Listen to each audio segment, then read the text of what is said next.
తెలంగాణ జాగృతి అధ్యక్షురాలు కల్వకుంట్ల కవిత తన కొత్త రాజకీయ పార్టీ ప్రకటనకు ముహూర్తం ఖరారు చేశారు. మే నెల మొదటి వారంలో మంచి రోజు చూసుకుని పార్టీని అధికారికంగా ప్రకటిస్తానని ఆమె వెల్లడించారు. పార్టీ పేరులో తెలంగాణ అనే పదం తప్పనిసరిగా ఉంటుందని కవిత స్పష్టం చేశారు. ఎన్నికల్లో ఎక్కడి నుంచైనా పోటీ చేయొచ్చని అన్నారు. వచ్చే ఎన్నికల్లో తన మొదటి చాయిస్ సిద్దిపేట లేదా రెండో చాయిస్ బోధానని పేర్కొన్నారు.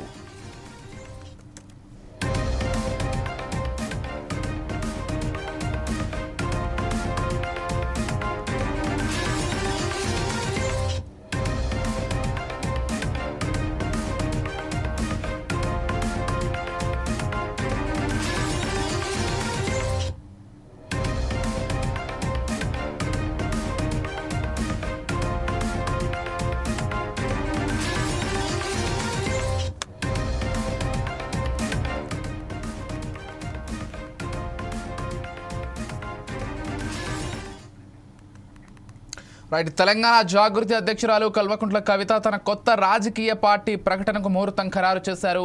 మే నెల మొదటి వారంలో మంచి రోజు చూసుకుని పార్టీని అధికారికంగా ప్రకటిస్తామని ఆమె వెల్లడించారు. పార్టీ పేరులో తెలంగాణ అనే పదం తప్పనిసరిగా ఉంటుందని కవిత స్పష్టం చేశారు. ఎన్నికల్లో ఎక్కడి నుంచైనా పోటీ చేయొచ్చని అన్నారు. వచ్చే ఎన్నికల్లో తన మొదటి చాయిస్ సిద్దిపేట లేదా రెండో చాయిస్ బోధానని ఆమె పేర్కొన్నారు. ఇదే అంశానికి సంబంధించి మరింత సమాచారం అందించడానికి మా ప్రతినిధి లెనిన్ ఫోన్ ద్వారా సిద్ధంగా ఉన్నారు. చెప్పండి లెనిన్, అంటే బీఆర్ఎస్ నుంచి బయటకు వచ్చిన తర్వాత కవిత ఒకవైపు జాగృతి ద్వారా అనేక కార్యక్రమాలు నిర్వహిస్తూ వస్తోంది. మొన్నటి మున్సిపల్ ఎన్నికల్లో కూడా ఫార్వర్డ్ బ్లాక్ పార్టీకి ఆమె సపోర్ట్ చేయడంతో ఒక చోట కొంతమంది గెలిచారు. సరే, ఆ తర్వాత వారంతా కాంగ్రెస్లోకి వెళ్ళారు, అదంతా వేరే కదా. కాకపోతే కవిత ఒక కొత్త పార్టీ పెట్టబోతోందని అనేక రోజుల నుంచి రూమర్స్ వినిపిస్తున్నాయి. ఇప్పుడు స్వయంగా కవితే ప్రకటించారు. అయితే ఇక్కడ మరొక ట్విస్ట్ కూడా ఉంది. ఆమె హరీష్ రావు నియోజకవర్గమైనటువంటి సిద్దిపేట నుంచి కంటెస్ట్ చేసేటువంటి అవకాశం ఉందంటూ కూడా ఇప్పుడు పెద్ద ఎత్తున ప్రచారం జరుగుతోంది. అయితే ఇప్పటి వరకు కవిత వర్సెస్ హరీష్ రావు అనేది బ్యాక్ అండ్ గా ఉండేది. ఒకవేళ కవిత అక్కడి నుంచే పోటీ చేస్తే కనుక అంటే ఎలా ఉండబోతోంది ఈ పోటీ? అసలు కవిత పార్టీకి సంబంధించినటువంటి పూర్తి అప్డేట్స్ ఏంటి లెనిన్? విజయ్, ఏదైతే తెలంగాణలో మరో పార్టీ పురుడు పోసుకొని ఉందని మనం చెప్పుకోవచ్చు. ఏదైతే బీఆర్ఎస్ పార్టీని విడిచి కొత్త పంతాన్ని ఎంచుకున్నటువంటి కల్వకుంట్ల కవిత తెలంగాణ జాగృతి కార్యాలయంలో ఈరోజు ప్రెస్ మీట్ నిర్వహించారు. ఈ ప్రెస్ మీట్ అనంతరము తను కొత్త పార్టీ పెట్టబోతుందని చెప్పేసి కీలక ప్రకటన అయితే చేయడం జరిగింది. ఏదైతే రాజకీయ అస్తిత్వాన్ని ఏదైతే తెలంగాణను ప్రతిబింబించేలా తన పార్టీ ఉండబోతుందని చేసి కవిత స్పష్టం చేశారు. ఏదైతే తెలంగాణ అనే పదం ఖచ్చితంగా తన పార్టీలో ఉంటుందని చెప్పేసి కూడా కవిత తెలపడం జరిగింది. మనం చూసుకున్నట్లయితే గతంలో ఏదైతే బీఆర్ఎస్ నుండి బయటికి రాగానే అనేక విమర్శలు చేయడం అయితే మనం చూసాము. ఏదైతే బీఆర్ఎస్ పార్టీ పైన కావచ్చు, అలానే బీఆర్ఎస్ పార్టీలో ఉన్నటువంటి కేటీఆర్, హరీష్ రావు, సంతోష్ రావు, అలానే కేసీఆర్ను టార్గెట్ చేసిన విషయం కూడా మనందరికీ తెలిసిందే. అయితే ఇదే నేపథ్యంలో కవిత అయితే కొత్త పార్టీ పెట్టబోతుందని చెప్పేసి కూడా స్పష్టం చేశారు. ఏదైతే తెలంగాణ ప్రజల ఆకాంక్షలకు అనుకూలంగా తెలంగాణ ప్రజలకు అది ఏదైతే వాళ్ళ ఆకాంక్షలను ప్రతిబింబించేలా తన పార్టీ ఉండబోతుందని చెప్పేసి కూడా చెప్పడం జరిగింది. ఏదైతే మే మొదటి వారంలో మంచి ముహూర్తం చూసుకొని పార్టీ పేరు ఖరారు చేయనున్నట్లయితే తెలిపారు.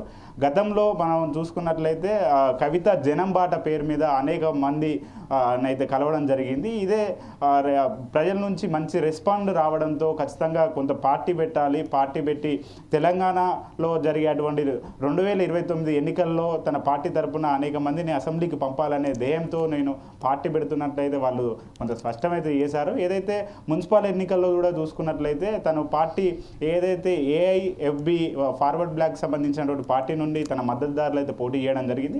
కొన్ని చోట్ల గెలిచినప్పటికీ కూడా వాళ్ళు కవిత ద్వారా మేము గెలవలేదని చెప్పేసి కూడా కొంత వెళ్ళిపోయినటువంటి క్రమంలో నా పైన రాజకీయ కక్ష జరుగుతుంది అని చెప్పేసి కూడా కవిత అయితే స్పష్టం చేశారు. ఏదైతే తను ఎంచుకున్నటువంటి పార్టీ పెట్టిన తర్వాత తను మొదటిగా ఖచ్చితంగా సిద్దిపేట నుండి మొదటి ఛాయిస్గా, అలానే రెండవ ఛాయిస్గా బోధన్ నుంచి అయితే పోటీ చేస్తానని చెప్పేసి కూడా ప్రకటించడం జరిగింది.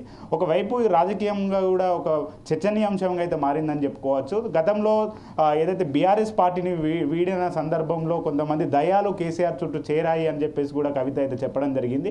ఈ నేపథ్యంలో కవిత కొత్త పార్టీ పైన ఒక ఆసక్తిగా నెలకొంది. అయితే రాజకీయాల్లో ఒక చర్చనీయ అంశంగా అయితే మారింది.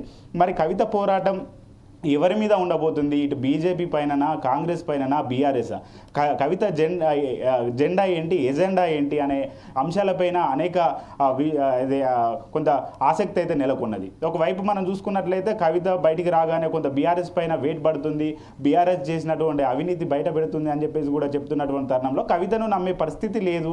కవితను ఖచ్చితంగా జనం తిరస్కరిస్తారు. బీఆర్ఎస్ గతంలో చేసినటువంటి అభివృద్ధి కార్యక్రమాలు అనేక ఉన్నాయని చెప్పేసి చెప్తున్నారు. అయితే ఇటు కాంగ్రెస్ కూడా కవిత చేస్తున్నటువంటి ఆరోపణలు కొంత పాజిటివ్ కోణంలో వాళ్ళు తీసుకొని వాటిని ఏదైతే సొంత ఇంటి ఆడబిడ్డనే బీఆర్ఎస్ పైన అనేక ఆరోపణలు చేస్తున్నది, ప్రజలు చూడట్లేదా, ఇదంతా గమనించట్లేదా అని చెప్పేసి కూడా ఏదైతే కాంగ్రెస్ పార్టీకి కొంతమంది నాయకులు అయితే ఆరోపిస్తున్నారు. అలానే బీజేపీ చూసినట్లయితే ఖచ్చితంగా మేము కవిత ఏదైతే ఆరోపణలు చేస్తున్నటువంటి నేపథ్యంలో అనేక మంది కూడా బీఆర్ఎస్ పార్టీ కావచ్చు, అలానే కాంగ్రెస్ కావచ్చు, అయితే కవిత వెనుక కాంగ్రెస్ పార్టీ ఉంది, కాంగ్రెస్ పార్టీకి వెళ్తా అని చెప్పేసి అడిగినటువంటి నేపథ్యంలో కాంగ్రెస్ రానియకపోవడంతోనే పార్టీ ఏర్పాటు చేస్తుందనే ఒక అంశం అయితే తెర మీదకి వచ్చింది. కానీ కవిత మాత్రము ఘాటుగానే గతంలో స్పందించింది.